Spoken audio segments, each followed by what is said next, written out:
El tema de la clase de hoy es el futurismo, que es probablemente una de las corrientes más influyentes de todas las que a principios del siglo XX se propusieron cambiar radicalmente el arte. Estas corrientes las hemos ido llamando vanguardias, y para diferenciarlas de las vanguardias en general, de las muchísimas vanguardias que ha habido a lo largo del siglo XX y sigue habiendo hoy, pues estas las hemos denominado vanguardias históricas, las primeras, las que abren el camino. El futurismo, como digo, es una de las corrientes de vanguardia más influyentes, aunque probablemente si tuviésemos que poner en la balanza la contribución estrictamente artística en cuanto al valor de las obras, sería probablemente una de las menos potentes. Pero lo que no tiene probablemente de fuerza artística, sí que lo tiene de fuerza ideológica, ¿no? Los futuristas van a plantear ideas muy radicales, ideas que van a ser asumidas y reinterpretadas una y otra vez, no solamente por otras vanguardias y otras corrientes del principios del siglo XX, sino durante todo el siglo XX. Y algunas de las ideas, ya os anticipo, del futurismo, como la idea de la obsolescencia, la idea de un arte que cambia continuamente, la idea de un arte que en lugar de estar hecho con objetos, está hecho con atmósferas, con ambientes, con entornos que envuelven al cuerpo humano, algunas de estas ideas siguen siendo completamente vigentes hoy.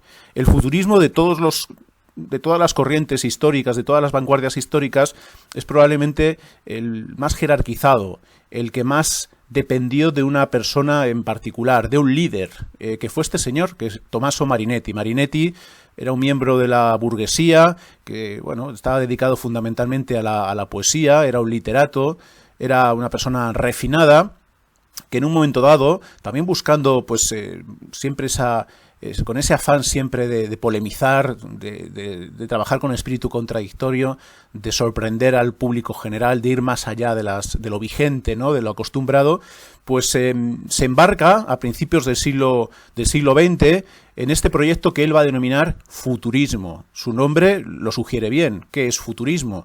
Pues es el arte del futuro, pero en realidad para Marinetti el futuro no era algo que estuviese por llegar, era algo que ya estaba allí, algo que pertenecía al presente, que estaba en las condiciones de vida histórica. ¿Cuál es la gran tesis de Marinetti? Y ahora iremos desgranando sus ideas, pero la gran tesis es que el arte, no solamente la literatura, la poesía de la que él parte, sino el arte en general, tiene que ponerse a la altura de la época, tiene que ser coherente con las condiciones de la época. Esto, que es fácil de asumir o de entender en primera instancia, en el caso de Marinetti en particular y de los futuristas en general, se convierte en un proyecto de gran radicalidad, porque para ellos las condiciones de la época son las condiciones que hasta ese momento habían sido pues de difícil asimilación por parte de los intelectuales, incluso por parte del público en general. ¿Qué era cuáles? Y ahora lo iremos viendo, insisto. La gran ciudad como gran metrópolis, la producción industrial, las máquinas, la velocidad, el ruido. No solamente, por tanto, los lados del progreso, los lados, digamos, benéficos del progreso, sino también los lados incómodos, la fealdad, incluso podríamos decir, que se le venía asignando al mundo de las fábricas, al mundo de las máquinas, y que, sin embargo, Marinetti convierte en un producto estético, o quiere convertir en un producto estético. Marinetti va a formar un grupo. Si empieza trabajando con la poesía, su ambición va a ser cada vez mayor y va a intentar incorporar, y lo va a conseguir, a su grupo, a otros artistas más jóvenes que él. Insisto, él siempre va a tener ese papel rector, el papel de gran figura, de líder, a otros artistas más jóvenes que él, que van a ir ampliando esta sensibilidad del futurismo a otras artes. Va a haber pintores futuristas, va a haber escultores futuristas e incluso, en un momento dado, y lo veremos a la final de la clase de hoy, va a haber también arquitectos futuristas. Las tesis de los futuristas aparecen por primera vez representadas en una publicación general, en un periódico francés. Marinetti vive en París en esta etapa. París es la cuna de de los movimientos artísticos, sigue siendo la cuna de la producción intelectual de Europa, una de las grandes capitales, por no decir la gran capital artística de Europa, y es ahí donde se radica, se asienta Marinetti, y es allí donde va a publicar en francés un pequeño texto, que es este que veis aquí, subrayado en este periódico general, que todavía existe hoy, Le Figaro, donde va a hablar del futurismo. ¿Qué es el futurismo? Vas a lanzar lo que se va a llamar un manifiesto. Esto es muy interesante, porque probablemente, no probablemente, de hecho, seguro, los futuristas fueron los primeros en lanzar esto del manifiesto, que es una de las grandes herramientas que van a utilizar las corrientes de vanguardia. ¿Qué es un manifiesto? Pues un manifiesto es una declaración de intenciones, en la que los miembros del grupo se definen a sí mismos, somos tales, explican lo que quieren hacer, en realidad explican cuál es su idea del arte y proponen cómo hacerlo. En realidad esto es casi inédito en la historia del arte. Es verdad que para explicar la evolución artística clasificamos los estilos artísticos o los periodos pues en momentos, ¿no? El Renacimiento, el Barroco, el Neoclásico, etcétera. Pero esto no deja de ser construcciones de los historiadores, construcciones posteriores de los historiadores. Es muy raro o no era nada habitual que pintores del Barroco se considerasen a sí mismos pintores de una corriente compartida, barroca.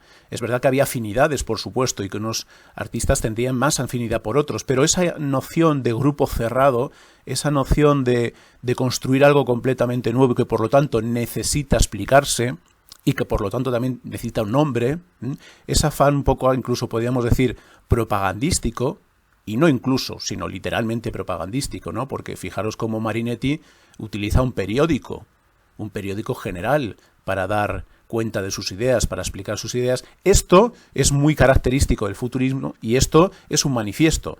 Esto en buena medida lo van a hacer también otros grupos de vanguardia. Va a haber manifiestos expresionistas, va a haber manifiestos más adelante, mucho más adelante, minimalistas. Habrá, bueno, siempre los artistas o bien constituidos como grupos intentarán escribir estos textos o bien se ayudarán de críticos, de historiadores para formular sus ideas. Probablemente los artistas del futurismo sean los que más manifiestos escribieron. Era su manera de llegar al público, no solamente a través de las obras, que ahora veremos, sino también a través de las ideas. Van a estar escribiendo manifiestos a lo largo de lo que va a durar el futurismo, que son aproximadamente unos 30 años. El futurismo empieza siendo un movimiento de vanguardia, radical, muy reducido, muy vinculado al grupo de Marinetti, sobre todo en su primera época, desde que se escribe el primer manifiesto en 1906, y terminará su historia pues cuando la termina prácticamente el fascismo. De esto lo vamos a hablar porque los futuristas van a estar ligados, van a tener un fuerte compromiso político, y el fuerte compromiso político lo van a tener fundamentalmente con el fascismo de Italia y con Mussolini. Esto también lleva a decir que, bueno, no siempre es fácil asociar las corrientes de vanguardias a países, pero en este caso sí que podríamos decir que el futurismo, en cuanto a grupo, es un grupo fundamentalmente italiano. Si bien nace en Francia, pues el líder es italiano, el grupo se va a constituir, se va a desarrollar en Italia y va a tener sobre todo su influjo mayor en Italia. Bien, aquí vemos otro ejemplo de estos manifiestos, ¿no? Los manifiestos del futurismo, en el que ya aparecen esos artistas de los que se va a rodear pues Marinetti, Bocchioni, Carrà, Russolo, Balla, Severini y otros muchos. ¿Cuál es su idea del arte? ¿Qué proponen? Pues proponen, como he dicho, un arte a la altura de la época.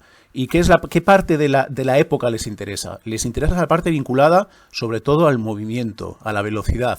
Marinetti hace un análisis de la época y resume las condiciones de la época fundamentalmente en algo, en una característica, diferente a cualquier característica anterior, que es el siglo XX, es el siglo de la aceleración, de la velocidad, que él asume en otra idea mayor, es la época de lo fugaz, de lo que cambia rápidamente, de lo que no tiene una forma única, sino que manifiesta muchas caras. Por lo tanto, la idea tiene muchas implicaciones, porque claro, si entendemos la época de la aceleración, podemos entender pues lo que sugiere esta imagen, esta fotografía, que es de un gran fotógrafo de más o menos estos años, ¿no? Cuyo tema precisamente es ese, la velocidad. Pues podríamos asociarlo a las máquinas. Y es así. Los futuristas van a ser grandes admiradores de la máquina, grandes defensores de la máquina. y esto probablemente va a ser una de sus huellas mayores. Casi todas las vanguardias también van a admirar de una manera u otra las máquinas, y también lo harán los arquitectos como Le Corbusier, que será un gran admirador de las máquinas a través del influjo de esta sensibilidad del futurismo. Cuando hablamos de fugacidad y velocidad, también podemos pensar en el ritmo trepidante de la ciudad, lo que está continuamente cambiando. Un nuevo mundo, el nuevo mundo que nos rodea, con todo lo que eso implica, el ruido, la aceleración, el intercambio continuo, la ciudad moderna en la que seguimos viviendo hoy. Y cuando pensamos en velocidad, también pensamos en fugacidad. No hay una referencia estable para el arte como la había antes, que podía ser, por ejemplo, la naturaleza o el cuerpo humano, referencias estables. No. El mundo moderno es lo que está cambiando continuamente. Y la fugacidad tiene que convertirse, como es una condición del mundo moderno, se tiene que convertir también en una característica del arte. Bueno, pues aquí ya tenemos el gran núcleo, ¿no? El gran núcleo conceptual. Veamos lo que significa la velocidad, es muy interesante porque hay incluso un texto en el que lo reconoce el propio Marinetti, ¿no? Marinetti habla de su pasión por los coches, por los automóviles, ¿no? Los automóviles que eran la alta tecnología de la época, que suponían la llegada de la máquina pues a las familias, ¿no? Y que cambiaban completamente la manera de desplazarse por el territorio, por la ciudad, que incorporaba la velocidad a lo cotidiano, podríamos decir. Bueno, eso fascina a Marinetti y escribe un texto muy divertido, como casi todos los de Marinetti, sobre todo los del principio, en el que habla que, bueno, que va paseando a toda velocidad con su coche en las afueras de la ciudad, el coche en un momento dado se sale, vuelca, le deja tirado a él en la cuneta, de tal manera que cae con la cara en el barro, y dice que en ese momento tiene una revelación, ¿no? Y que esa experiencia de la velocidad le llega, tragando el barro, ¿no? Le llega a pensar, o le lleva a pensar en aquel momento en el que él había sido amamantado por su ama etíope, ¿no? Por su ama de cría negra, ¿no? Con sus pechos abundantes. Y fijaros cómo asocia esa idea del accidente de la velocidad con lo primigenio, ¿no? Con esa idea de la alimentación a través de la leche, con lo más originario. Bueno, eso va a ser recogido en pinturas de la época, el accidente, la velocidad, el riesgo, lo heroico que tiene ir a toda velocidad en el coche. El mundo moderno se va a convertir en un tema, ¿no? Aquí veis, por ejemplo, pues esta obra, que es una obra estupenda de un pintor español ya un poco futurista tardío, del año 1936, que podría servirnos como la ilustración de ese momento, ¿no? que recoge Marinetti, de ese accidente que tiene, que le hace volcar en la cuneta. Otro de los grandes temas es ese, las grandes máquinas, ¿no? El mundo del maquinismo, la belleza. Y eso lo dice así Marinetti, y lo dirá después Santelía, el arquitecto futurista, la belleza de lo feo, valga el oxímoron, valga la contradicción, ¿no? Tradicionalmente las máquinas habían tenido un interés funcional, pero a nadie se le había ocurrido que las máquinas, literalmente, podían convertirse en un modelo artístico, un modelo estético. Sí se había dicho anteriormente que las máquinas, lo había dicho Viollet-le-Duc, por ejemplo, que las máquinas podían ser un modelo compositivo para la arquitectura, porque son racionales, se diseñan racionalmente, porque en ellos no hay nada superfluo. Pero no se había dicho que las máquinas en sí mismas eran bellas, y de hecho, como decía Marinetti, eran más bellas que cualquier obra de arte previa. De hecho, Marinetti dice, para provocar, ¿no? Un coche de carreras con sus tubos relucientes, con su ruido, con su grasa, es mucho más bello que cualquier obra clásica, que cualquier escultura clásica, por ejemplo, que la Victoria de Samotracia, ¿no? Que era como el gran símbolo de la escultura clásica, que es esa escultura que está en la entrada del Museo del Louvre, tan poderosa, tan conocida por todos, ¿no? Bueno, ahí está ese afán de reivindicar el mundo moderno y de reivindicar la aceleración, la máquina, lo fugaz. Ahora iremos profundizando en esas ideas a través de las obras de arte que hacen los futuristas. Bueno, en realidad las primeras obras de arte que hacen los futuristas tampoco es que tengan una plasmación directa, son performances. Esto es muy interesante, porque la performance es una intervención artística, es un objeto, por decirlo de algún modo, difícil de definir, ¿no? Porque no consiste en crear un objeto independiente de la realidad, separado, una escultura, una pintura, lo que sea, sino que consiste en intervenir sobre la realidad, una intervención artística, intencionada, ¿no? Eso se convertirá en algo bastante común en los años 1960, en la década de 1970, etcétera. De hecho, forma parte del catálogo, ¿no? de intervenciones o de maneras de entender el arte contemporáneo. Y quizá los primeros que lo trabajan como tales, estas intervenciones, son los futuristas. Aquí vemos una de ellas. Está trucada la fotografía, pero bueno, nos sugiere lo que estaban buscando. Marinetti y sus acompañantes salían a la esfera pública, a la calle, a los bares, a los museos, a veces ataviados de formas, muchas veces ataviados de formas poco previsibles, de formas que se salían del gusto común, y postulaban lo que fuese o intervenían en la realidad para generar la atracción pública, de la opinión pública, y para intentar, digamos, que presentar sus ideas a través de la propia acción. Y el objeto artístico no es un resultado, no es una escultura, no es una pintura, es la propia acción, ¿eh? Eso es una performance. Bueno, pues los futuristas liderados por Marinetti hicieron muchas de estas performances. Por ejemplo, una de las más famosas, es el momento en el que van a Venecia, imprimen una serie de octavillas y las tiran desde un avión, y aparecen allí en la plaza de San Marcos, también las tiran desde el campanario de San Marcos, etcétera, y empiezan a abogar. ¿Por qué? Pues nada más y nada menos, lo que ponen las octavillas, lo que dicen Marinetti y sus acompañantes, es que Venecia debe ser demolida, radicalmente demolida, porque es lo que ellos llaman un símbolo del pasado, de lo que se llamaba en italiano el pasatismo, la obsesión por el pasado. Ellos denigraban lo que vemos en la parte de arriba de la imagen, ¿no? La Venecia romántica de los turistas, de las góndolas, la Venecia dulce, que ellos dicen que ha convertido a los italianos en un pueblo de sirvientes, en un pueblo de hosteleros, y frente a eso proponen una Italia transformada a través de los poderes de la industrialización, transformada a través de los poderes de la guerra, y convertir el pueblo italiano, por tanto, en un pueblo aguerrido, en un pueblo productivo, en un pueblo radicalmente moderno, como son los otros pueblos, ¿no? Como los Estados Unidos, Gran Bretaña, incluso la Rusia soviética, ¿no? Bien, fijaros que han convertido a Venecia en una especie de chivo expiatorio, una especie de cabeza de turco frente a todo lo que significa el pasado, la tradición pesadísima, a juicio de ellos, del arte del pasado, de la visión basada en la historia, de mirar hacia atrás en lugar de mirar hacia adelante, hacia el progreso. Y lo que proponen es demoler completamente Venecia y convertirla en una base de submarinos para que Italia vuelva a recuperar el dominio de todo el mar Adriático y pueda convertirse de nuevo en una potencia, de nuevo en un imperio como había sido en la época del Imperio Romano, etc. Otro de los grandes temas, o realmente hablábamos de la fugacidad y decíamos que uno eran las máquinas, otro es la ciudad, es convertir la ciudad en el gran tema del arte.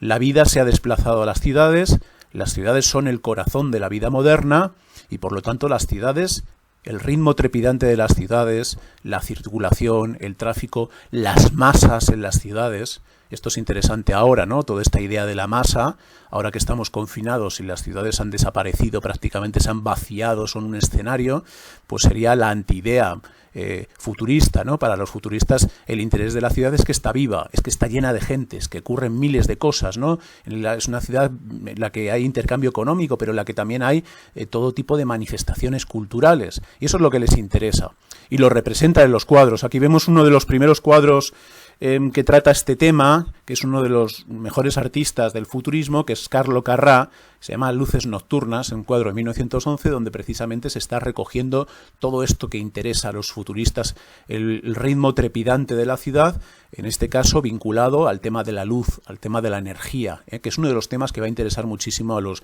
futuristas. Por eso os digo que los futuristas anticipan mucho la sensibilidad contemporánea, muchas de las sensibilidades que nos interesan hoy. Esto, por supuesto, no es una gran novedad, una novedad que solamente se asocia a los futuristas.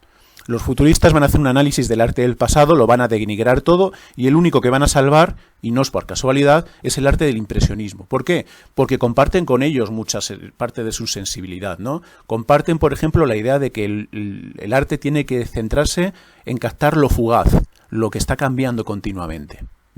Eso lo habían dicho ya pintores como Monet, que trabajaban en el exterior. Ahora veremos algunas imágenes que trabajaban precisamente con esa pincelada suelta para ver cómo desmaterializaba la luz los diferentes objetos y por lo tanto reflejaban ese momento, ese instante preciso en el que la luz incidía de determinada manera en esos objetos.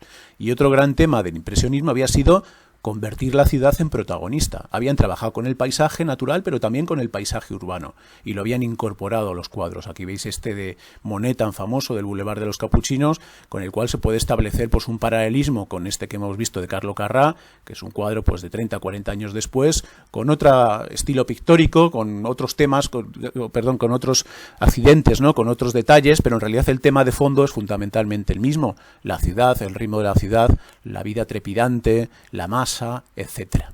Bueno, fijaros cómo tratan el tema y cómo lo exacerban, ¿no? Otro cuadro interesante con este mismo tema de la ciudad, de la energía de la ciudad, de otro gran artista, probablemente el más dotado, ¿no?, de todos los artistas futuristas en las artes plásticas, que es Umberto Boccioni, que es: la ciudad se levanta. La ciudad emerge, la ciudad con su ritmo trepidante, y fijaros cómo intenta sugerir el movimiento a través de una pincelada suelta, diagonal, que por supuesto tiene mucho que ver con lo que habían planteado los impresionistas, eso de generar el efecto con pinceladas sueltas, casi como si fuesen los píxeles, pero que aquí también tiene un sentido dinámico. Las pinceladas se van orientando. Aquí en esta representación de la crin del caballo, del movimiento, ¿no?, el cuerpo del caballo, todas las pinceladas están orientadas para sugerir el movimiento.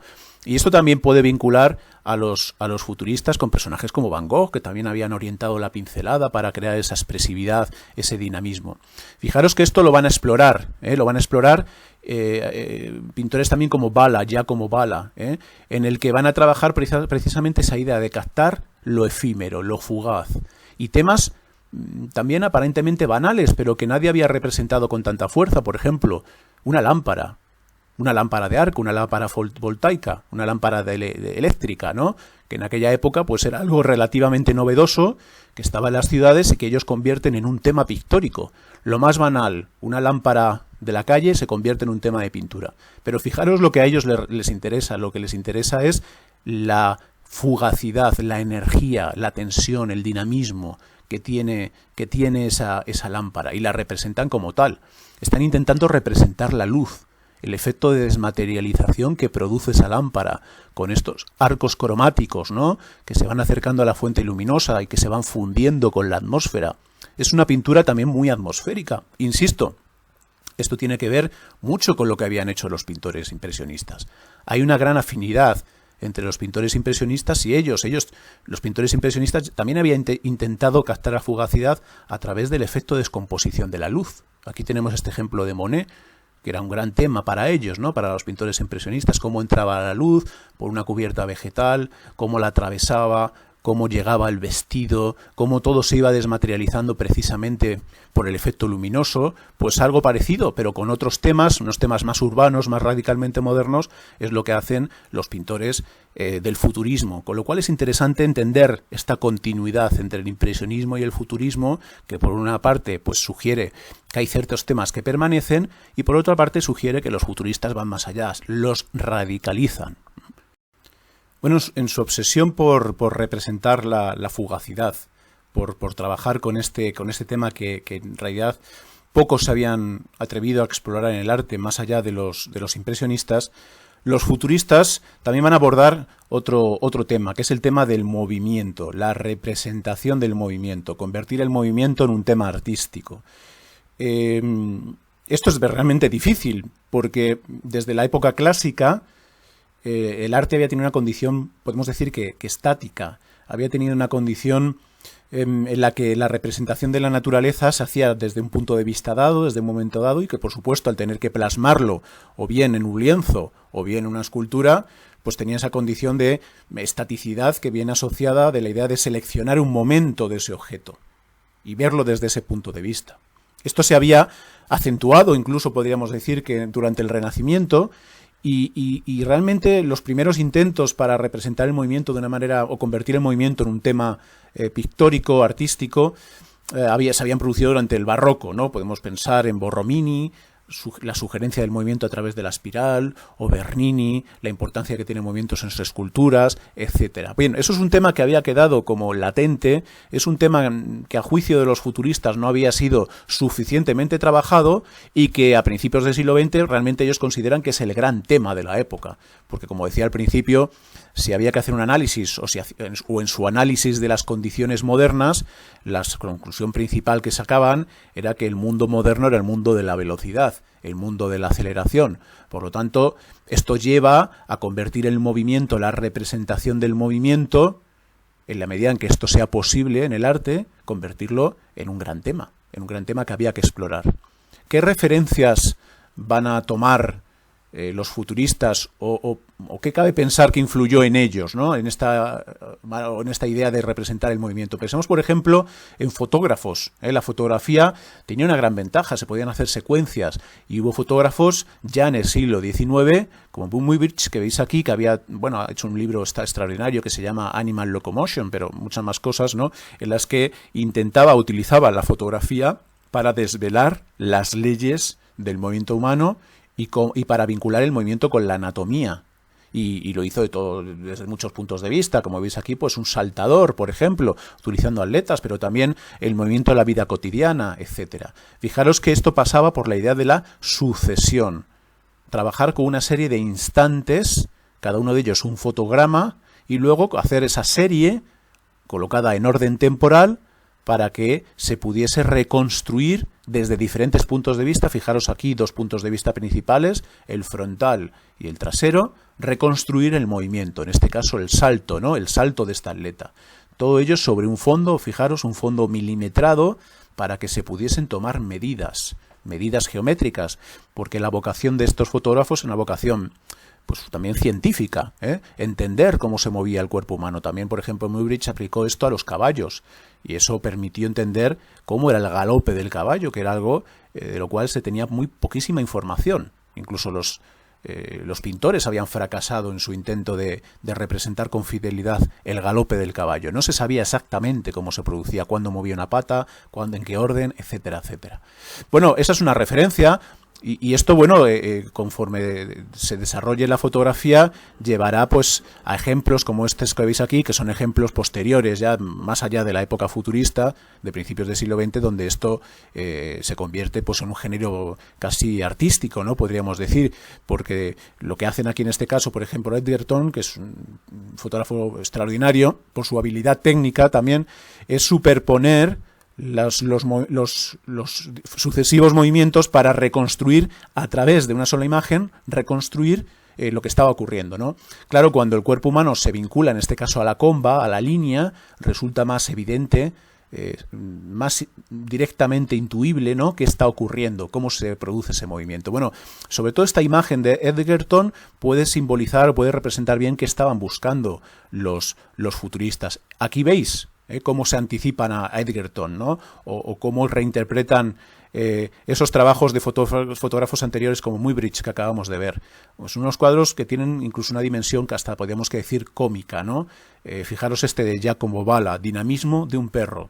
¿Qué está representando? No el objeto perro, no el perro, a la manera como, por ejemplo, había representado en las Meninas Velázquez, desde un punto de vista dado, tumbado, ¿no?, lo que fuese, en reposo, sino un perro en movimiento, y no solamente el perro objeto, sino los sucesivos momentos del dinamismo de ese perro. No le interesa el objeto perro, el cuerpo perro, sino el cuerpo que anda y que va dejando un rastro dinámico. ¿Y cómo lo consiguen? Pues fijaros, con esta, herramienta o táctica de representar las sucesivas fases del movimiento de la pata, etcétera, para que pareciese que el perro estaba acelerado, tanto el perro como el dueño, con sus pies. La cadena que lo ata, claro, también se va moviendo en diferentes posiciones. Insisto, el tema es el dinamismo, es el movimiento, eso es lo que obsesiona a los pintores futuristas. Es curioso, ahí hay un gran enigma, un enigma interesante, que es, los futuristas trabajaron casi todos los géneros artísticos, trabajaron la pintura, trabajaron la escultura, trabajaron por supuesto la poesía, la literatura, trabajaron incluso la arquitectura, lo veremos al final de la clase de hoy, pero se les quedó por abordar el que quizá mejor hubiese cumplido sus fines, ¿no?, que es el cine. El cine, que es el arte nuevo, el séptimo arte, el último arte que se introduce en esta lista tradicional, que tiene precisamente la virtud de poder representar la sucesión de imágenes, el movimiento. También la fotografía. Tampoco hubo grandes fotógrafos futuristas. Aquí tenemos lo que podría haber sido una fotografía futurista, de un señor profesional que trabaja y que se le ocurre hacer estas imágenes, en este caso de la novia, utilizando pues tiempos de exposición para que las imágenes dejen un rastro, ¿no? Un rastro dinámico. Pues algo muy parecido a lo que estaban buscando los pintores futuristas. Hay mucha afinidad. ¿Por qué no trabajaron los pintores, los artistas futuristas, pues tanto la fotografía como el cine? Pues es algo que hay que explorar, ¿no? Probablemente porque la visión de Marinetti, del líder, en esto era una visión muy conservadora. Seguía anclado a la idea de que había grandes artes, las artes literarias, las artes plásticas como la pintura, escultura, la arquitectura, y que el resto no eran manifestaciones artísticas tan valiosas, ¿no? Por eso al componer su grupo futurista fue buscando esa pieza, el escultor, el pintor, incluso el arquitecto, ¿no? Para intentar cubrir todas las artes con su movimiento, con el futurismo. Pero no introdujo estas artes nuevas, y probablemente eso era un prejuicio muy curioso en un personaje que por otro lado estaba defendiendo la transformación radical de la vida moderna, ¿no? Y cómo el arte tenía que ponerse a la altura de su época. Bueno, esto es un enigma interesante que merece ser investigado. Bueno, ¿qué más temas? Cuando hablamos del movimiento, de la fugacidad, de la vida moderna, pues claro, ya lo he anticipado antes, ¿no? Un gran tema de los futuristas va a ser la máquina. Va a ser la admiración de la máquina, convertir la máquina en un tema artístico, ¿no? Por derecho propio. Incluso los lados feos de la máquina, ¿no? La máquina había sido un objeto admirado en el siglo XIX desde un punto de vista funcional, era el símbolo del progreso, pero nadie le había visto el lado estético desde el punto de vista de los propios objetos, ¿no? Que se pudiesen convertir en arte directamente esos objetos funcionales. Esa transformación es la que pretenden hacer los futuristas en buena medida, ¿no? ¿Qué parte de las máquinas le interesan? Precisamente las máquinas por sus propias formas, son interesantes, pero también las máquinas en dinamismo. Por eso va a haber cosas que les va a interesar muchísimo. Por ejemplo, las catástrofes, los desastres, los accidentes, ¿no? Como representa esta fotografía de un accidente real, ¿no? Que se produjo en una estación parisina, que son cosas que a ellos les van a interesar muchísimo, ¿no? Y que hacen que su sensibilidad vaya un poco más allá de la de los impresionistas. Que en este caso los impresionistas también introdujeron la máquina, el mundo moderno, las estaciones, lo cotidiano, la introducción de la técnica, ¿no? En la vida cotidiana, pues lo habían convertido en algunos de sus temas que habían explorado. Fijaros este cuadro de Monet, ¿no? De la estación de Saint-Lazare de París, que bueno, que es pues un contrapunto interesante de lo que estaban buscando los futuristas. También el coche, ya lo hemos dicho anteriormente, ¿no? El coche como símbolo de la introducción en la vida cotidiana de la velocidad. Y también otro gran tema, que es el que en realidad se convertirá finalmente en el gran modelo tanto de los futuristas como de otros grupos de vanguardia, va a ser el avión, el aeroplano, ¿no? No solamente, no tanto porque represente el símbolo, ¿no? de la aspiración humana a volar, etcétera, sino porque es un emblema de la velocidad, de la libertad y del poder de la vida moderna, ¿no? De la tecnología moderna, que ocurre además que se da el caso de que es precisamente en 1903, aquí aparece, bueno, hay un error en la fecha, pero es 1903 cuando los hermanos Wright consiguen el primer vuelo controlado de la historia, y a partir de aquí la aviación tiene un desarrollo espectacular y se convierte en un tema, ¿no? Justo es esta época, 1903, coincide con el desarrollo, la emergencia de los movimientos de vanguardia. 1905, 1906, pues es cuando surgen el cubismo y el futurismo, y va a haber una influencia sobre todo muy grande en el futurismo de estos hechos históricos que ocurren en esta época. Emerge este nuevo objeto que cada vez va a ser más frecuente, ¿no? Y se va a convertir en un símbolo de la modernidad. ¿Cómo representan los futuristas el aeroplano? Lo van a representar de varias maneras. Va a haber una manera interesante, pero bueno, más banal, que es pues utilizar el modelo, un género, inventar un género pictórico nuevo, que es pues el género del paisaje aéreo. Igual que los pintores de la tradición habían representado el paisaje desde diferentes puntos de vista, un paisaje desde abajo, desde arriba, pero siempre más vinculado al suelo, la posibilidad de viajar en avión pues genera un nuevo punto de vista, el punto de vista cenital, de mirar las cosas de arriba a abajo. Y esto tiene el potencial de dar pie a un nuevo género pictórico, a un nuevo tipo de paisaje, ¿no? Esto lo van a trabajar los futuristas y es muy interesante porque lo van a utilizar también como un arma, podemos decir que incluso ideológica. Fijaros en este cuadro de uno de estos pintores que va a hacer de paisaje aéreo, ¿no? Tato, pues en la que contrapone arriba a la derecha, con ese movimiento dinámico, con estas espirales dinámicas, ¿no?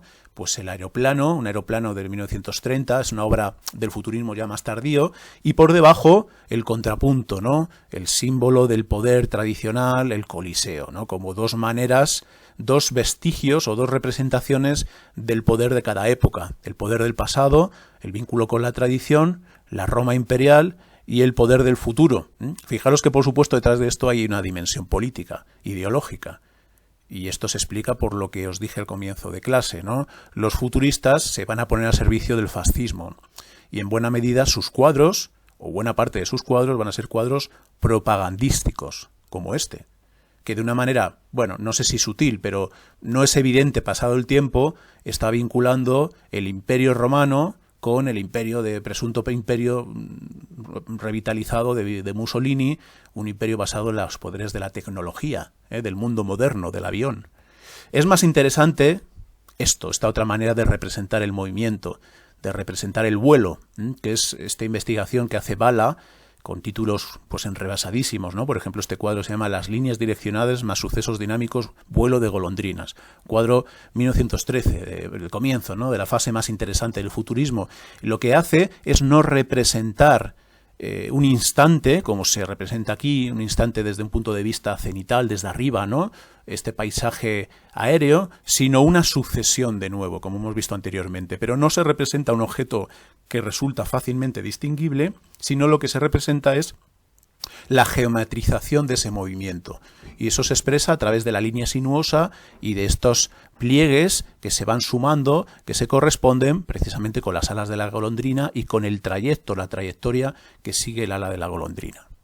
Esto es mucho más sintético. Es una manera de expresar el movimiento más sutil, más sintética, más geométrica, que nos está hablando de mayor ambición, ¿no? De mayor ambición también intelectual, que es la que tienen los primeros pintores futuristas con respecto a los últimos, ¿no? Y lo vemos en esa contraposición entre el cuadro del Coliseo y el aeroplano y esta síntesis geométrica, que por supuesto tiene también precedentes. Hemos hablado antes de la relación entre la pintura del dinamismo futurista y la obra de fotógrafos como Muybridge, que habían intentado descifrar las leyes de movimiento. Bueno, pues hubo otro gran fotógrafo del siglo XIX, Marey, francés en este caso, que no intentó representar, o que intentó representar el movimiento de otra manera, mediante líneas sintéticas. Y fijaros cómo lo hacía. Aquí veis una fotografía. Pintaba un corredor a un señor con unos leotardos de negro. En el borde colocaba una línea que representaba pues su geometría básica, lo ponía a correr, sacaba una sucesión de fotografías y luego las componía, de tal manera que mediante estos vectores fundamentales, vistos de perfil, pues era posible descifrar de una manera geométrica, rigurosa, las leyes del movimiento, y esto era válido pues tanto para personas como animales, etcétera. Bueno, pues esto es lo que aplican personajes como Giacomo Balla, se están inspirando en esta manera de entender el movimiento. No le interesa tanto la representación de un instante fugaz del movimiento como representar las leyes de ese movimiento, las leyes, la síntesis geométrica de ese movimiento. Y en esto va a estar acompañado por otros pintores de la época, porque es interesante realizar siempre el paralelismo, ¿no?, entre unas corrientes y otras. En esta época, los años 1900, entre 1920 y 1920, 25, están ocurriendo muchísimas cosas en toda Europa, en todo Occidente, en estas corrientes de vanguardia. Ha aflorado el cubismo, ha aflorado también el constructivismo más tarde, ¿no?, en Rusia, aflorará la abstracción un poco más tarde. Bueno, está ocurriendo todo tipo de corrientes y algunas comparten ciertas ideas fuerza, ¿no? Fijaros aquí como un pintor cromático, un pintor que va a tender hacia la abstracción como Delaunay, pues también ensaya esa posibilidad de representar el movimiento, los movimientos, en este caso el aeroplano, el mundo moderno, vemos cómo está la Torre Eiffel, los aeroplanos que se mueven a través de estos círculos, ¿no? El círculo, en este caso estos círculos cromáticos, están sugiriendo las leyes de movimiento, son una manera de sugerir el movimiento. Y si vemos películas de la época, pues quizá la que mejor representa ese espíritu, esa obsesión por la máquina, en este caso como una denuncia social, como una comedia, pues sería Tiempos modernos de Charles Chaplin, donde de nuevo aparece el círculo, ¿no? El engranaje de la máquina, el movimiento. Es la representación simbólica del movimiento, de ese engranaje que se está moviendo sin descanso, que es un símbolo del sistema productivo de la industrialización. La producción incesante, la máquina que se mueve sin atender noches, días, que cada vez resulta más independiente del cuerpo humano, tiene su propia lógica, su propia escala, y que está continuamente moviéndose. Esto es un gran tema de la época, y los que mejor lo van a explorar, por supuesto, son los futuristas. De ahí su importancia, van a tener muchísima importancia, muchísima influencia en la sensibilidad de otros artistas de la época. Bueno, Marinetti, como os dije al principio, es un personaje muy contradictorio, interesante también, muy ambicioso. Intenta que su corriente, que empieza siendo una corriente poética vinculada a la literatura, porque él es poeta, es literato, pues vaya abarcando todas las artes, se vaya extendiendo, y en realidad llega un momento en que incluso intentan abarcarlo todo. Y aquí hay otra gran idea interesantísima, ¿no? Una idea también de estas vanguardias muy radical, que es fundir, fusionar el arte con la vida. La conclusión es fácil, ¿no? Si la premisa es que el arte de la época, o el arte tiene que ponerse a la altura de la época, tiene que ser coherente con las condiciones de la época, si el arte no se separa del mundo, podemos tener, o podemos ir dar un paso más allá, ¿no? Que el arte se convierta en una manera de intervenir en el mundo, que ya no sea algo pensado para la contemplación estética a distancia, ¿no? En un gabinete, en un museo, algo ajeno, ¿no?, a la vida cotidiana, sino un instrumento para cambiar la vida, precisamente. Y esto va a ser como el lado más radical, el lado también más utópico que van a tener las vanguardias. Entender que el arte es un instrumento para intervenir en la realidad, para transformar la realidad, de diferentes maneras, pero para transformarla. Y fijaros cómo esto lleva a todo, ¿no? Al final hace que el futurismo se pueda aplicar a todo. Fijaros cómo aquí en este manifiesto, otro manifiesto más, habla del futurismo como un arte de los ruidos. Los ruidos sería como la música futurista, ¿no? Como veis aquí en el manifiesto. ¿Cómo sería la música futurista? Pues no sería la música de la tradición musical, pues afinada, armónica, desde los tiempos del Renacimiento, sino que sería el arte de los ruidos, el arte de lo que se escucha en la calle, de convertir la cotidianidad, esos ruidos que no son ni siquiera sonidos, que surgen de una manera espontánea de las máquinas, del movimiento de las personas, del tráfico, convertirlo en eso, en arte. Apropiarse de la realidad. Y esto, claro, nos puede parecer algo absurdo, ¿no? Pero no lo fue. De hecho, los grandes herederos de los futuristas serán pues los rusos, los futuristas rusos, que luego se llamarán a su manera, pues de diferentes maneras, constructivistas, etcétera, y van a trabajar precisamente con este arte de los ruidos. En la Rusia soviética, esto de la transformación de la realidad no va a ser una utopía, va a ser una realidad. Y se dará el caso de que haya sinfonías de ruidos, sinfonías en las que se graban el ruido de las máquinas, el ruido de las ametralladoras, de los cañones, de todo lo que define el mundo moderno, el mundo industrial, y se quiera convertir eso en arte. O sea, que aquí tenéis una dimensión también radical. O fijaros, no hemos hablado de la poesía, pero en realidad Marinetti va a trabajar con la idea de que también hay que romper los significados. Las palabras se pueden combinar de diferentes maneras, se pueden inventar nuevas palabras. Los poemas tienen que ceñirse no a evocar el romanticismo, el amor, los grandes temas tradicionales o el paisaje, sino las cosas cotidianas. Y aparecerán, por ejemplo, poemas a la bombilla, poemas a la hélice del aeroplano, poemas al tubo de la chimenea, poemas a lo absolutamente banal y cotidiano del mundo industrial.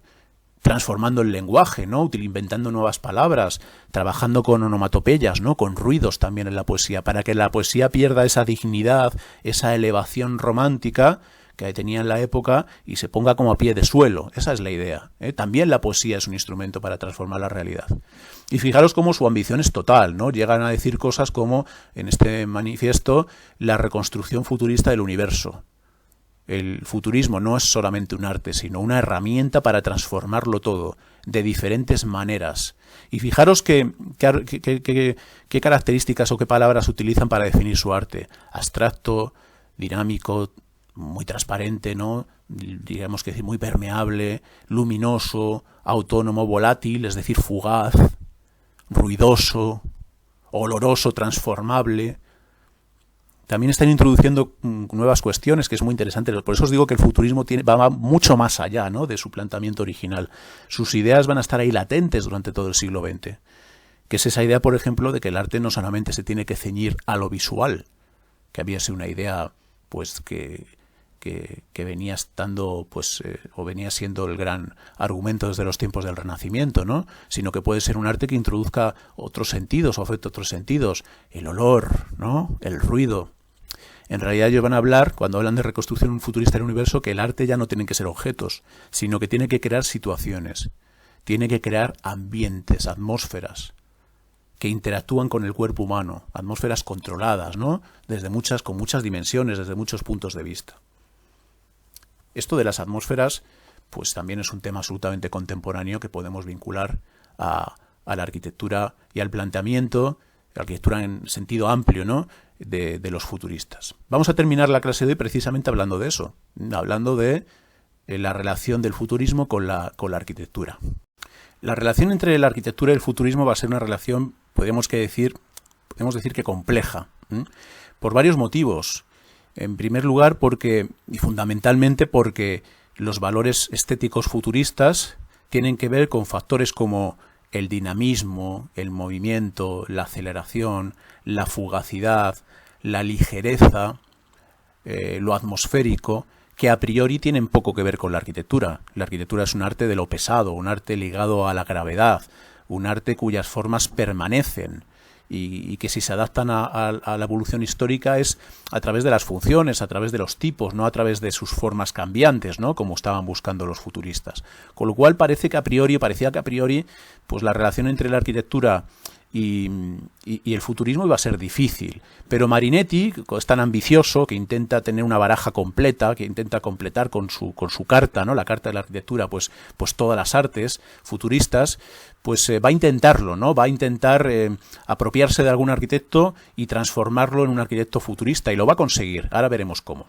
Bueno, ¿cuál puede ser la primera aproximación de la arquitectura al futurismo? Pues puede haber una aproximación que es más bien banal, que es, por ejemplo, que los edificios se parezcan a máquinas, ¿no? Si los futuristas se habían obsesionado por las grandes máquinas, por las centrales eléctricas, por las industrias, por las fábricas, una manera de trabajar el código estético en el mundo de la arquitectura es, bueno, que los edificios se parezcan a estas fábricas, ¿no?, a estas centrales, ¿no? Y esa va a ser una vía, la vía de la imitación. Esa vía es un poco superficial, pero en realidad ya veremos cómo al final va a ser la única que va a ser viable. Cuando plantea sus ideas Marinetti, quizá probablemente estuviese pensando que en la arquitectura podía pasar algo como la escultura, lo que había conseguido la escultura. Cuando crea su grupo, Marinetti al comienzo, pues va a trabajar enseguida con pintores. En la pintura pues no hay problema para introducir estas ideas del dinamismo, o hay menos problemas.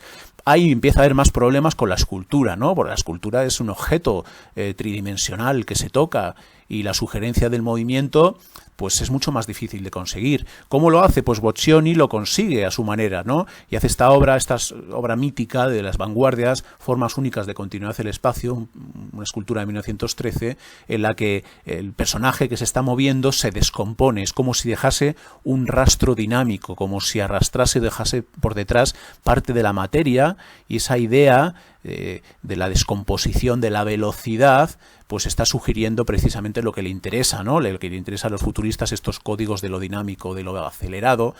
Y es una manera de ver la escultura que se aproxima a lo que se había hecho, o lo que había hecho el propio Boccioni en la pintura. Acabamos de ver este cuadro, ¿no? Cómo había hecho una pincelada orientada, como si las figuras dejasen un rastro que sugiere el movimiento, un rastro dinámico. Bueno, y eso lo aplica a la tridimensionalidad y al objeto escultórico. Bien, ya digo que la arquitectura es mucho más difícil y al final esa idea del dinamismo pues va a dependerse o va a depender, ya os digo, de la imitación de las máquinas o bien de trabajar con ciertas líneas geométricas como la inclinación de los planos, las líneas oblicuas, etcétera.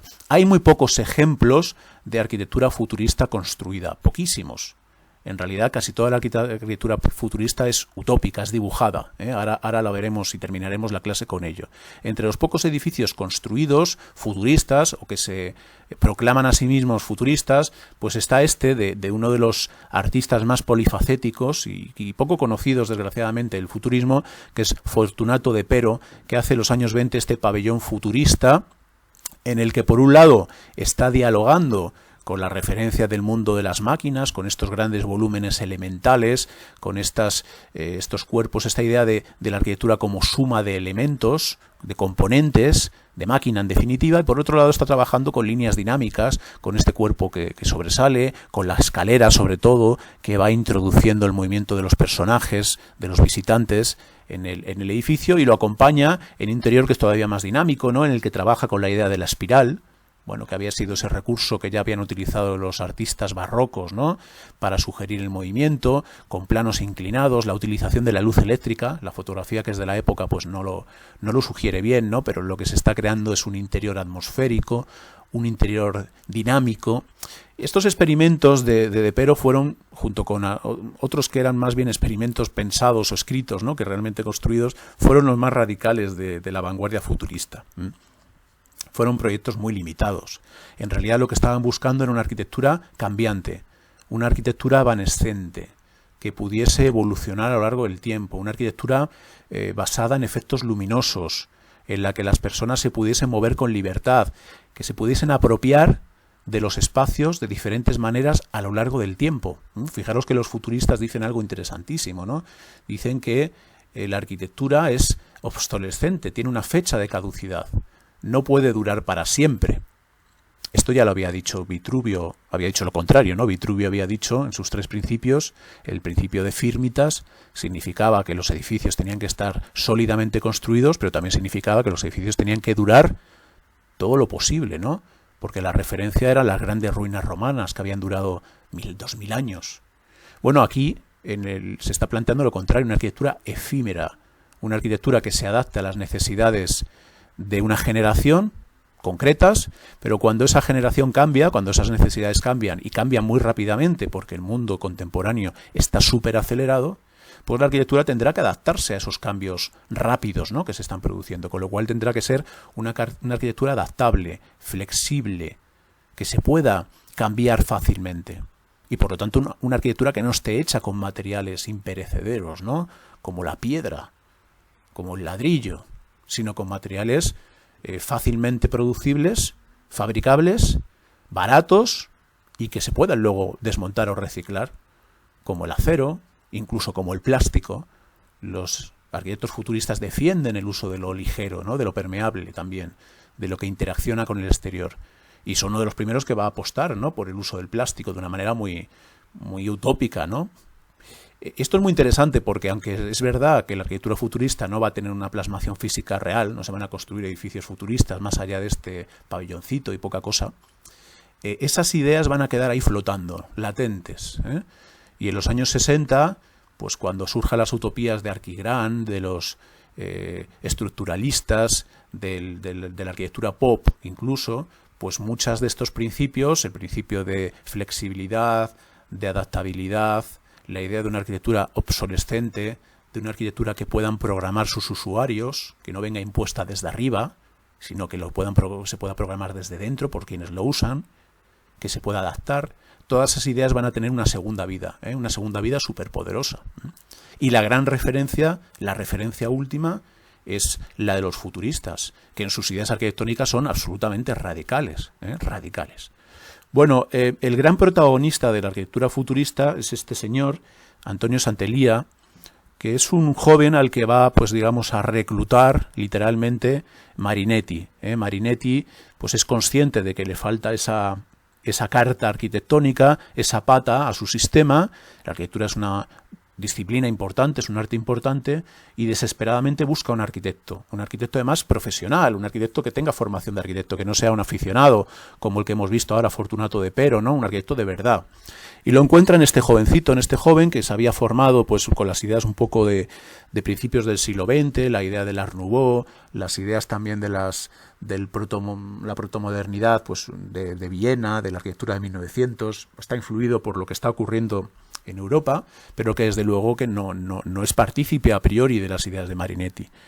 Se sabe, porque Marinetti manipuló muchísimo toda esta relación, que se llegó a un pacto, ¿no?, entre los dos, ¿no? Marinetti, que tenía muchísima fuerza, era mayor que él, convence a Santellía para unirse al grupo, y Santellía pues le reconoce que su idea de la arquitectura pues está muy alejada de lo que ellos defienden, pero eso no es obstáculo para que Marinetti le convenza, pues diciendo: no te preocupes, yo te voy a dar las directrices, yo escribiré el manifiesto de arquitectura, tú basta con que lo convalides y que intentes trabajar en esta línea. Llegan a ese pacto y el resultado va a ser un manifiesto, el manifiesto de la arquitectura futurista, que es un manifiesto extraordinario porque contiene todas esas ideas que acabo de mencionar, la idea de una arquitectura hecha con materiales modernos, de una arquitectura dinámica, de una arquitectura monumental, pero no en el sentido clásico, sino de la monumentalidad de las fábricas, de la monumentalidad de las centrales hidroeléctricas, de las grandes estaciones, la idea de sugerir el dinamismo a través de formas inclinadas, la idea también de lo fugaz, de que la arquitectura es un arte obsolescente que tendrá que ir cambiando cada generación, el uso de materiales absolutamente efímeros como el plástico. Bueno, todo eso está en ese manifiesto futurista que os recomiendo que miréis, porque en realidad es un programa de buena parte de la arquitectura del futuro, de la arquitectura que se irá desarrollando a lo largo del siglo XX. Está ahí contenido. Y luego tiene la otra faceta, la faceta de los proyectos, ¿no?, que es la que le encargan a Santellía y que se van a traducir en una serie de dibujos extraordinarios, muy sugerentes, que no van a tener más vida que una exposición. Se van a hacer una exposición en el año 1914 bajo el nombre de la Ciudad Nueva. La Ciudad Nueva es la ciudad de los futuristas, la ciudad moderna, la ciudad moderna, la gran ciudad moderna. Son dibujos desiguales, ¿no? Unos son puramente bocetos, otros están mucho más elaborados. Pero fijaros que todos ellos tienen o comparten rasgos. Aquí veis, por ejemplo, la representación de un gran hangar, ¿no?, lo que se supone que puede ser un hangar de un dirigible, y que se convierte en una gran estructura en la que el dinamismo, ¿cómo se consigue? Sobre todo utilizando líneas inclinadas, diagonales, que sugieren tensiones estructurales. Por supuesto, una arquitectura sin ornamentar, sin decoración, hecha también con formas elementales. Aquí vemos un ejemplo más elaborado, ¿no? ¿Cómo se puede sugerir el dinamismo, lo cambiante? Pues esto es un fragmento, pero fijaros, he utilizado recursos Santellía, la línea diagonal inclinada, a la cual se van conectando una serie de terrazas de una arquitectura bien orientada que mira al sol, y por otro lado el ascensor, ¿no?, como símbolo de la moderno. Y esto es muy interesante porque es de uno de los primeros ejemplos en que el ascensor o los ascensores, que ya se venían usando sobre todo en los Estados Unidos, también en Europa, como ocurre ahora, estaban colocados en el interior del edificio, en el corazón. ¿Qué hace Santellía? Los lleva hacia afuera, para que el movimiento de ese ascensor, la subida y la bajada, unido a la tensión visual, ¿no?, que produce el encuentro con la diagonal que veis aquí a través de estas plataformas, pues sugiera ese dinamismo. Es un dinamismo un poco sugerido, no real. Claro, es que estamos hablando de arquitectura, no estamos hablando de pintura, ni estamos hablando de la realidad, del dinamismo de la ciudad, ¿no? Estamos hablando de un edificio tridimensional vinculado a las leyes de la gravedad, con lo cual el dinamismo es sugerido, es visual, no es real. Salvo el movimiento del ascensor, que sí sería real, ¿no? Aquí veis algo, también un rasgo muy moderno. Esto es un dibujo súper elaborado, interesantísimo, de Santellía, en el que empieza a hablar de algo también, un tema contemporáneo que se desarrollará mucho más tarde, que es la idea del gran nodo de comunicaciones. Santellía habla, y en el manifiesto se dice así, que la arquitectura tiene que cambiar de escala, tiene que tener una escala mayor, cada vez mayor, se tiene que adaptar a la escala de las grandes ciudades, las ciudades modernas. Y entonces propone grandes centros en la que convergerán todo tipo de infraestructuras, ¿no? Pasarán las vías del ferrocarril, serán estaciones de ferrocarril, por supuesto, pero también serán aeropuertos, ¿no?, para helicópteros o vías de comunicación aérea en la parte superior. Y entre ambas, protegidas por la parte inferior por grandes marquesinas como muy dinámicas, curvilíneas, aparecen edificios vinculados a oficinas, vinculados a viviendas, es decir, nos está hablando, y también zonas comerciales, nos está hablando de grandes centros, ¿no?, de grandes nodos de gran intensidad en la vida de la ciudad, en los que ocurren muchísimas cosas y en los que se unen funciones diversas. Estos nodos aparecerán con el tiempo, en los años 60, en los años 70. Hoy construimos grandes nodos de usos mixtos, ¿no?, de estas características. Y esto fue previsto por los futuristas a través de estos dibujos de Santelli. Aquí veis otros ejemplos de lo mismo, ¿no? La búsqueda del dinamismo, pues a través de esta idea de la quilla del barco, ¿no?, de la arquitectura afilada, una arquitectura pues de una escala monumental vinculada a la escala de la gran ciudad, por supuesto, insisto, sin ningún tipo de ornamentación, y en la que se van expresando las tensiones estructurales, ya sea a través de esta forma o ya sea a través del puente colgante, cuya forma pues está expresando precisamente eso, las tensiones estructurales que ocurren en el interior, etcétera. Por lo tanto, es una idea de sugerir el dinamismo. Claro, comparemos estas aproximaciones, estos dibujos de Antonio Santillana, que tiene una fuerza extraordinaria, están sugiriendo muchísimas cosas, son arquitecturas que podrían ser realizables a su manera, probablemente cambiando la escala, ¿no? Están anticipando argumentos reales de unir funciones, de trabajar con las infraestructuras. Comparemos esto pues con otros arquitectos o presuntos arquitectos futuristas que trabajan por la vía de la caricatura, ¿no? Por ejemplo, Virgilio Marchi, que hace también en esta época, un poquito después, una serie de ciudades futuristas, bueno, pues ya os digo, por la vía del cómic casi, ¿no?, de la distorsión pura y dura, de trabajar con la línea curva, pero son arquitecturas que nadie se cree, ¿no? Son simplemente sugerencias. Bueno, ¿hacia dónde conduce el futurismo? Pues va a conducir progresivamente a estrechar sus vínculos con la política, ¿no? Desde muy pronto, Marinetti, ya en el año 1919, cuando termina la Primera Guerra Mundial, Marinetti pues se pone del lado de Mussolini, porque considera que Mussolini, o con las grandes ideas que defiende Mussolini, de un Estado poderoso, militarizado, moderno, fascista, pues se aproximan a las ideas también de los futuristas, a sus propias ideas, con lo cual van a tener ese apoyo. Durante un tiempo el futurismo podemos considerarlo hasta cierto punto, no en todas las facetas, pero hasta cierto punto, pues el estilo de la parte más innovadora del fascismo italiano, ¿no? Y es cuando surgen ya en estos vínculos con el fascismo, surgen pues este tipo de representaciones de cuadros, ¿no?, que hemos visto, donde el poder imperial del Coliseo se asocia al nuevo poder, pues el poder aéreo, el poder técnico del mundo de Mussolini, y ya incluso pues se convierten en obras literalmente propagandísticas, ¿no?, como esta de Ambrosi, el aerorretrato de Mussolini aviador, en la que bueno aparece de nuevo esa idea del Coliseo y la visión del paisaje desde arriba, donde aparece pues esta efigie, ¿no?, pues absolutamente vulgar de Mussolini, un cuadro de propaganda pues literal, ¿no?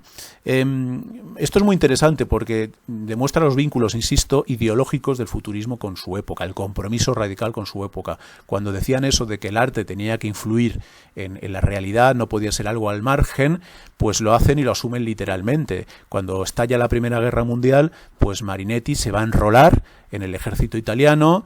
Los artistas futuristas van a ser grandes defensores, en realidad, de la guerra, ¿no? Está enunciado este artículo tan famoso de Marinetti cuando dice que la guerra es la única higiene del mundo, ¿no? Es la única manera de demostrar el conflicto, de superar el conflicto de energías, y que unas razas se impongan a otras, ¿no?, por la vía del esfuerzo, de la técnica, del dinamismo, de la heroicidad del mundo moderno, de la técnica, insisto, y ellos pues van a trabajar en esta línea. Y fijaros que hay algo muy interesante, muy bonito, ¿no? Bueno, bonito entre comillas, pero bueno, por lo menos atractivo en el sentido de esa coherencia entre las ideas artísticas y el mundo de la época. Es pues como uno de los temas que habían explorado los futuristas había sido, claro, el ciclista. También exploran el coche, el automóvil, el avión, etcétera, pero por supuesto también el ciclista, que también es un símbolo de la modernidad, del dinamismo, ¿no?, de la fusión del hombre con la máquina, de la mejora de las prestaciones humanas gracias a las prestaciones de las máquinas, ¿no?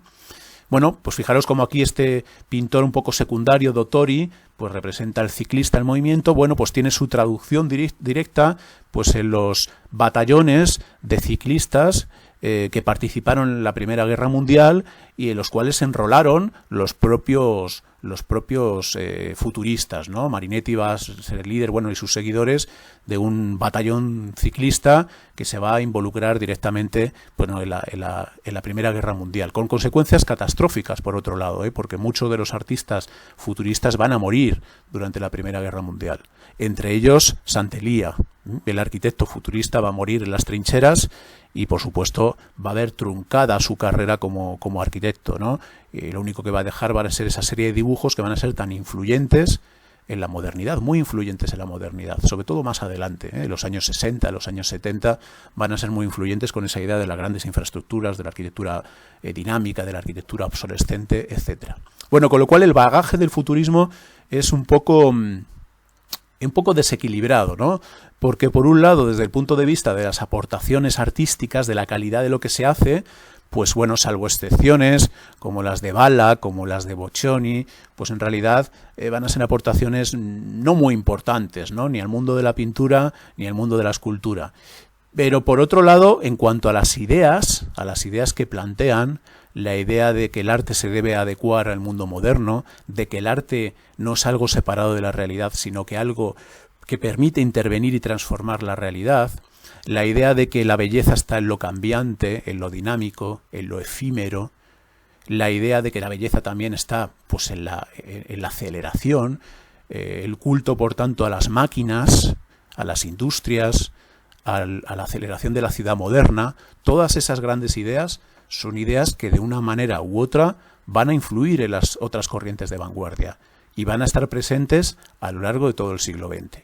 De ahí la importancia del futurismo, de ahí la importancia que le debemos dar y es importante entender que el futurismo no muere en su faceta más interesante después de la Primera Guerra Mundial, ni siquiera muere cuando se entregan directamente a Mussolini y se convierten casi en artistas propagandistas, no muere porque esas ideas quedan, insisto, quedan latentes a lo largo del siglo XX y se van a ir viendo actualizadas en diferentes periodos, sobre todo ese periodo en el que el futurismo se va a conectar con las corrientes pues de las tecnoutopías, del pop, de los años 60 y de los años 70 en Europa. Con lo cual la vida del futurismo es mucho más larga que la propia vida de la corriente en cuanto tal.